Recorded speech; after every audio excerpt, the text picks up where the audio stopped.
Hi అండి. దీనికి ముందు వీడియో అయితే యాదగిరిగుట్ట లక్ష్మీ నరసింహస్వామి టెంపుల్ నుంచి స్వర్ణగిరి టెంపుల్కి అయితే వచ్చామని చెప్పాను కదా.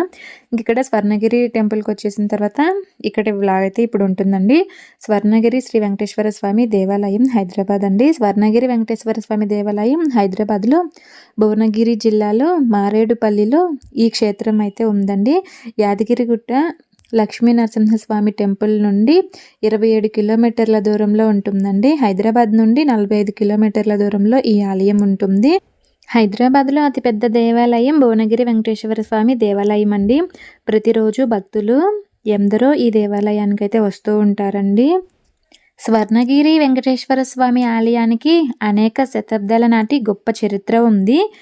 ఇది వెంకటేశ్వర భగవానుని అమితమైన అనుచరులచే నిర్మించబడిందని నమ్ముతున్నారు. ఈ ఆలయం బంగారు పొదతో కూడిన గోపురంకు ప్రసిద్ధి చెందింది. ఇది దాని గొప్పతనానికి మరియు ఆధ్యాత్మిక ప్రాముఖ్యతకు చిహ్నం. స్వర్ణగిరి ఆలయాన్ని తెలంగాణలోని ప్రముఖ వ్యాపార కుటుంబమైన మన్నేపల్లి కుటుంబం నిర్మించిందని కొంతమంది చెప్తూ ఉన్నారండి. ఈ ఆలయ నిర్మాణం 2018లో ప్రారంభమైంది, 2024లో పూర్తయిందంటండి. ఇక్కడ మనకి దర్శనానికి వచ్చేసి ఫ్రీ దర్శనం ఉంటుంది, అలాగే టికెట్స్ కూడా ఉంటాయండి. దర్శనంకి వెళ్ళే ముందు ఫోన్ అయితే ఎలా ఉండదు అనమాట, ఫోన్ పక్కన పెట్టేసి వెళ్ళాలి. అలాగే దర్శనం చేసుకోవటానికి మనం ఎలా పడితే అలా వెళ్ళటానికి ఉండదండి. జుట్టు ఇరపోసుకొని ఇట్లా అయితే వెళ్ళటానికి వీల్లేదంట. మనం జుట్టుని చక్కగా అల్లుకొని వెళ్ళాలంటండి. ఓకేనా. రూల్స్ అయితే చాలా చక్కగా ఉన్నాయండి. ఇక్కడికి భక్తులు వచ్చేసి ఈవినింగ్ పూట చాలా ఎక్కువ మంది వస్తూ ఉంటారంటండి. ఈవినింగ్ అయితే లైటింగ్స్ అంతా ఉంటాయి అంట, చూడటానికి చాలా చక్కగా ఉంటుందంట టెంపుల్ అంతా కూడా. మనకి స్వామివారు కూడా లోపల కూడా విగ్రహం అంతా చాలా పెద్దగా ఉందండి. తిరుపతిలో ఉన్నట్టయితే లేదు ఇక్కడ స్వామివారి దర్శనం అయితే చాలా చక్కగా మాకైతే దర్శనం అయిందండి. మేమైతే అందరం ఫ్యామిలీ మెంబర్స్ అందరం కలిసి వచ్చాం కదా. నిన్నటి వీడియోలో చెప్పాను కదా అందరం కలిసి వస్తున్నామని, మళ్ళీ ఇప్పుడైతే రిపీట్ చేయట్లేదు అనమాట. ఓకేనా. మేము ఇంకా స్వామివారి దర్శనానికి అయితే వెళ్ళలేదండి, చూస్తున్నాం అనమాట. ఇక్కడ కొంచెం సేపు అయితే ఉన్నామండి. ఇక్కడ కొన్ని ఫొటోస్ అయితే దిగాము అందరము ఫ్యామిలీ మెంబర్స్ అందరం కలిసి. కొన్ని సెల్ఫీలు అయితే దిగాను అనమాట నేను కూడా. ఇంకా తర్వాత దర్శనానికి వెళ్దామని మేమైతే వెళ్తున్నామండి. 4 రాజగోపురాలు ఆలయ గోడలను అలంకరించాయండి. విశాలమైన మండపాలు ఉన్నాయన్నమాట. మరియు గర్భగుడిపై 5 అంతస్తుల విమాన గోపురంతో ముగుస్తుంది. గర్భగుడి లోపల 12 అడుగుల ఎత్తైన శ్రీ వెంకటేశ్వర స్వామి విగ్రహం ఉంది. ఇది తెలంగాణలోనే అతిపెద్దదిగా చెప్పబడుతుంది. 120 అడుగుల హనుమాన మండపంలో 40 అడుగుల ఏకశిల హనుమంతుని విగ్రహం ఇక్కడ మనం చూడవచ్చు.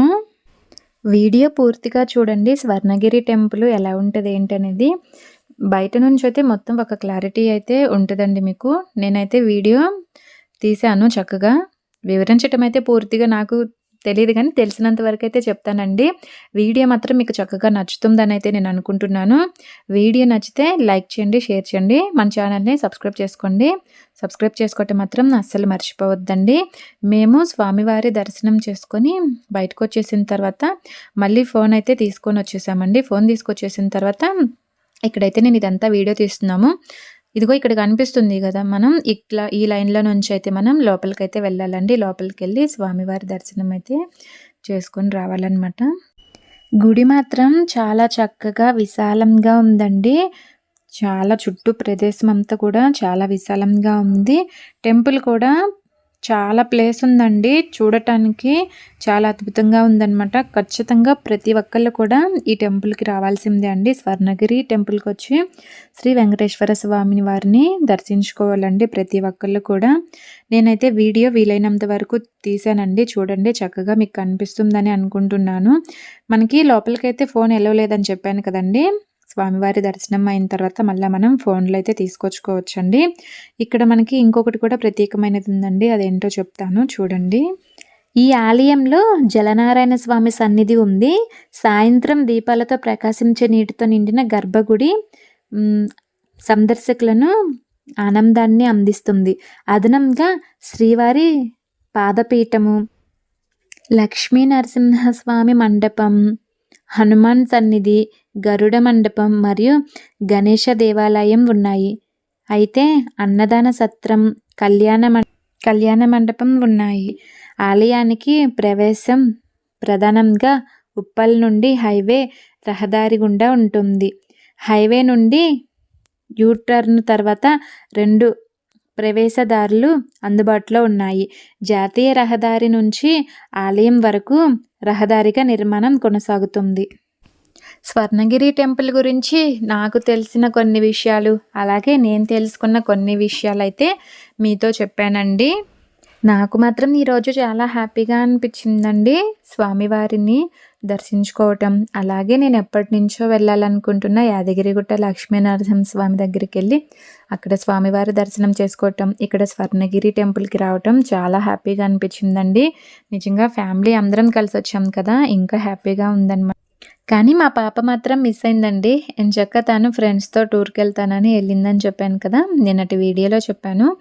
ఇంకా నేను మర్చిపోయి ఇక్కడ మా బుడ్డోని పిలుస్తూ, ధనుష్ని పిలుస్తూ, అన్వి ధనుష్ ఇటు రాండి అని పిలుస్తున్నాను అనమాట. మా వారైతే ఆ పిలువ అన్వి వస్తుంది అని అయితే అంటున్నారు. మా పాప టూర్కి వెళ్ళింది కదా, నేను అనుకోకుండా మా పాప కూడా ఇక్కడే ఉందనుకుని అన్వి ధనుష్ ఇటు రాండి అని అయితే పిలుస్తున్నాను అనమాట. మా బాబు కొంచెం దూరం పరిగెడుతూ ఉంటుంటే అనుకోకుండా అలా వస్తూ ఉంటుందండి. ఎప్పుడు రెగ్యులర్గా ఇద్దరిని పిలుస్తూ ఉంటాను కదా, పాపని బాబుని. అలాగే నాకైతే మా పాప గుర్తొచ్చిందనమాట ఈ టెంపుల్ దగ్గరికి రాగానే. అన్వి ఇట్రామ్మ పరిగెత్తొద్దని అయితే అంటున్నాను. మనకి టెంపుల్కి వచ్చేసి మార్నింగ్ 6కి వచ్చామంటే చాలా చక్కగా త్వరగా దర్శనం అయిపోతుందండి.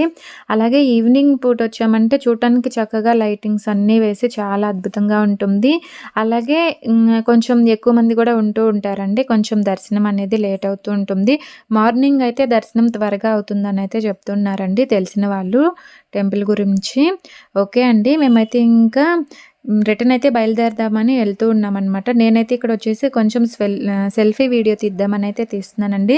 వీడియో అయితే పెద్దగా తీసానో లేదో నాకైతే ఏం అర్థం అవ్వలేదన్నమాట. కానీ చక్కగా నేనైతే టెంపుల్ గురించి వివరించానని అయితే అనుకుంటున్నాను నాకు తెలిసినంతలో.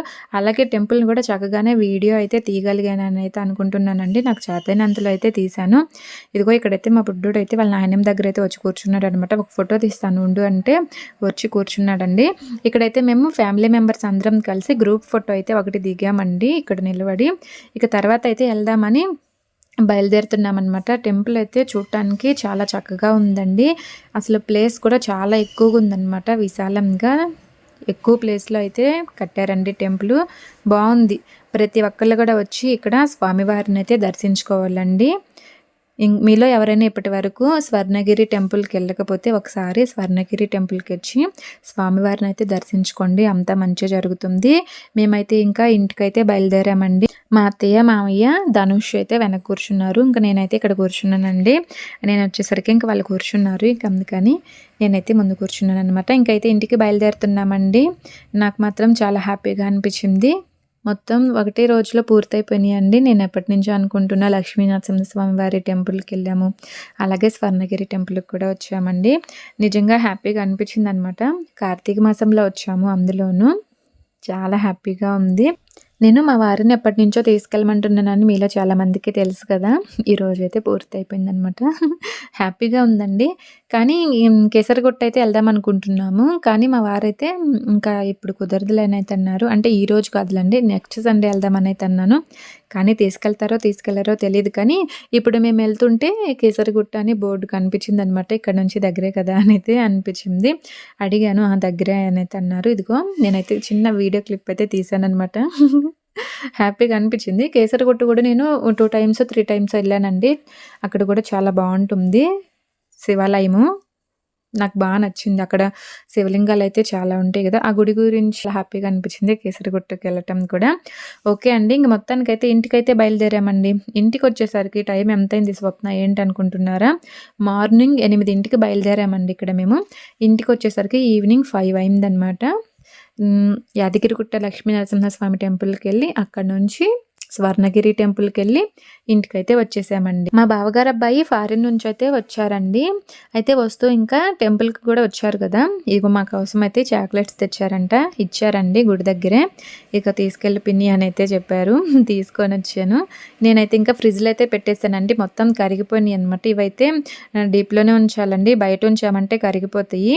చక్కగా ఇవన్నీ ఎలా ఉన్నాయి ఏంటనేది నేను నెక్స్ట్ వీడియోలో అయితే చూపిస్తానండి. ఇప్పుడైతే నాకు అంత ఓపిక లేదు. ఇవైతే రాగానే ఇంకా డీప్లో అయితే పెట్టేశాను అనమాట. తర్వాత ప్రసాదాలు తీసుకున్నామండి అక్కడ మేము. ఇంక ఈ ప్రసాదాలన్నీ ఒక ప్లేట్లో అయితే పెట్టేస్తున్నాను. అలాగే వస్తూ ఇదిగో ఈ సీతాఫలాలు అయితే తీసుకున్నామండి. ఇంకా అవి కూడా ఒక పక్కన అయితే పెట్టేశానండి. అవైతే ఫస్ట్ సర్దేసుకున్నాను. తర్వాత ఇల్లు ఊడ్చేసుకొని ఇంకో ఇక్కడైతే దీపారాధన అయితే పెట్టానండి. స్నానం చేసి ఇంకా దీపాలైతే వెలిగించేసాను. గడప దగ్గర అలాగే తులసమ్మ దగ్గర దీపాలు పెట్టుకున్నానండి. ఇంకా పూజ గదిలో కూడా దీపాలైతే పెట్టేశాను. ఇంకా ప్రసాదం అయితే ప్రిపేర్ చేస్తున్నానండి. ప్రసాదం ఏం చేస్తున్నావు స్వప్న ఏంటనుకుంటున్నారా? ఇక్కడ వచ్చేసి నేను పాయసం అయితే చేస్తున్నానండి. పాయసం అయితే చేస్తున్నాను. ఇక్కడ ఫస్ట్ అయితే బియ్యం అయితే నానపెట్టుకున్నాను. నానిన తర్వాత ఇక్కడైతే బియ్యం అయితే గిన్నెలో అయితే వేస్తున్నానండి. తెలుసు కదా అందరికీ పాయసం అంటే బియ్యంతో చేస్తామండి. పరమాన్నం అంటే సగ్గుబియ్యంతో చేస్తామనమాట. కానీ మా ఫ్రెండ్స్ అయితే కొంతమంది అంటున్నారు సగ్గుబియ్యంతో చేసేది పాయసం, అన్నంతో చేసేది బియ్యంతో చేసేది పరమాన్నం అని అయితే అంటున్నారు. మేమైతే అలా పిలుస్తామండి. ఇక్కడైతే వీళ్ళు ఇలా అంటున్నారనమాట.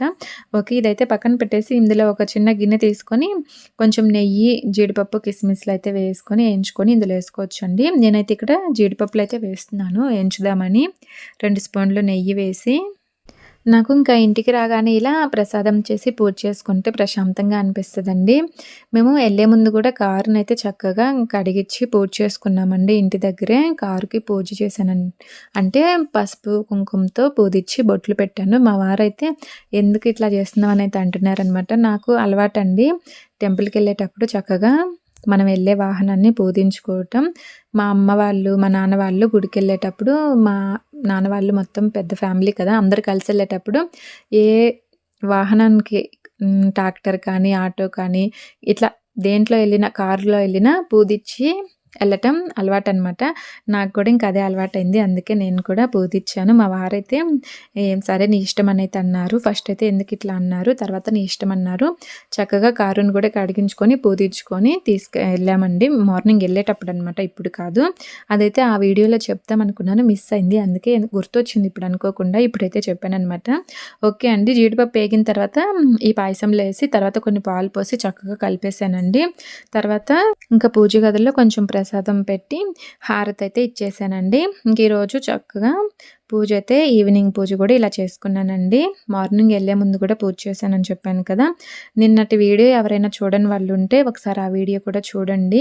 యాదగిరిగుట్ట లక్ష్మీనరసింహస్వామి టెంపుల్కి వెళ్ళిన వీడియో ఉంటుంది. ఓకేనా. ప్రశాంతంగా ఇంటికి వచ్చేసిన తర్వాత ఇలా పూజ చేసుకున్నాను. మేము ఇంటికి వచ్చేసరికి మా పాప రాలేదనమాట.